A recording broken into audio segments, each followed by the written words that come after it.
SMP, SMA swasta itu gratis. Yang paling penting suatu negara itu pendidikannya, betul, kesehatannya itu betul. harus banget itu.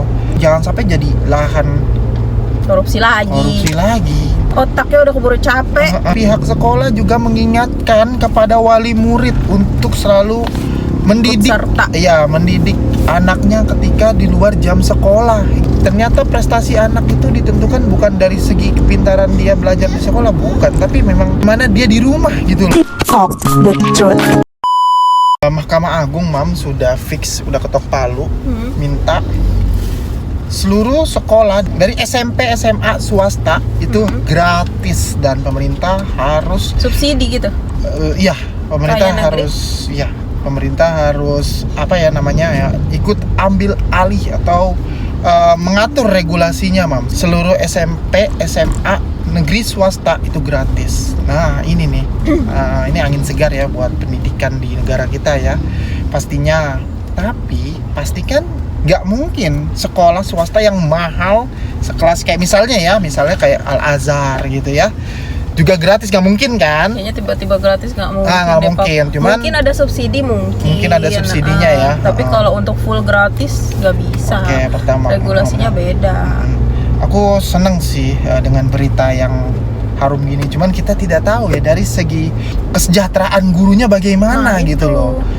Yang kita tahu aja sampai saat ini guru-guru honorer yang puluhan tahun masih ada ya. Dan mirisnya gajinya itu kayak nggak manusiawi gitu. Nggak manusiawi, betul sekali. Beberapa sektor ya terutama ya. Padahal ini yang mendidik penerus bangsa gitu. Ya, masalahnya yang paling penting suatu negara itu pendidikannya, betul, kesehatannya itu harus banget itu. Pendidikannya, kesehatannya, baru kesejahteraan kayak lowongan pekerjaan gitu ya. Yang lain-lain mengikuti Yang lain-lain mengikuti. Paling basic banget itu pendidikan sama kesehatan. Oke lah, kita sedang bicara soal pendidikan ya. Makanya aku harap sih dengan adanya berita ini pemerintah benar-benar mengatur atau benar-benar ketat ya, mengawasi ya proses ini, karena ini jangan sampai jadi lahan korupsi lagi di Kementerian Pendidikan terutama ya. Tapi bukankah swasta itu punya aturan sendiri, Bang? Dan dia punya kurikulum yang berbeda gitu dengan negeri. Hal-hal itu juga dicampuri. Harus ada ikut campur negara, karena kan memang pemerintah yang bayar istilahnya kan. Jadi apa yang membedakan dong negeri dengan swasta kalau gitu? Mungkin kita bicara soal swasta yang bukan swasta elit ya, bisa dibilang mungkin disamaratakan loh pendidikan. Oh, jadi rata ya. Pastinya ada kategori-kategori sekolah swasta yang digratiskan sama pemerintah nantinya. Nggak semua. Aku yakin banget itu.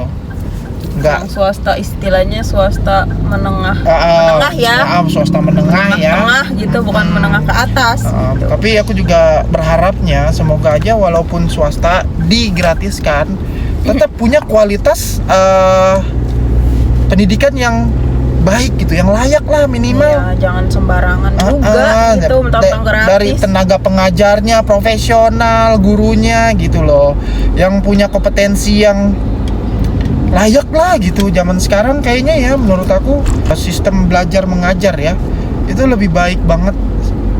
Sistemnya udah menggunakan teknologi, misalnya menggunakan presentasi gitu loh Oh iya. Belum ya SD SMP SMA pakai sistem auditori visual gitu loh, yang anak-anak kan demen banget ya ngelihat terus mendengar gitu ya. Iya benar. Dan lebih cepet nyerapnya juga. Jangan terpatok pada buku lagi lah, buku-buku paket. Maksudnya udah dirangkum aja gitu. Jadi slide, PowerPoint. Jadi ini loh Pak, kalau bisa kayak modul. Modul yang benar-benar simple gitu. Nggak kayak zaman kita dulu harus ngerangkum nulis berapa lembar itu tuh otaknya udah keburu capek. Kalau simple gitu bacanya jadi intinya doang anak juga lebih cepet tangkep gitu. Itu juga salah satu kelebihannya sih. Iya, satu hal lagi jangan lupa dari pihak sekolah juga mengingatkan kepada wali murid untuk selalu mendidik, serta. ya mendidik anaknya ketika di luar jam sekolah gitu. Jangan dilepasin aja gitu. Benar-benar. Jangan kalau bisa dibilang anak gua nggak pinter-pinter nih, sekolahnya bermasalah nih. Bukan sekolahnya, tapi bagaimana lingkungan dia di rumah. Nah, coba Nah, dihitung itu. deh. Sekolah cuma berapa jam? Di rumah lebih lama kan? Nah, itu peran orang tua yang paling penting ya. Jadi kita pribadi tuh punya statement, ternyata prestasi anak itu ditentukan bukan dari segi kepintaran dia belajar di sekolah, bukan, tapi memang apa ya, bagaimana dia di rumah gitu loh. Ya. Apakah punya pola disiplin yang baik dari orang tuanya gitu. Apakah orang tuanya ada dan hadir, bukan sekedar ada gitu buat dia gitu. Syukur-syukur kalau anak kita tuh berbakat gitu loh. Jadi emang udah dasar pinter. Emang dasarnya pinter gitu, gampang banget nyerap pelajaran gitu. Ya syukur kalau begitu, tapi kan nggak semua orang punya bakat kayak gitu. Betul.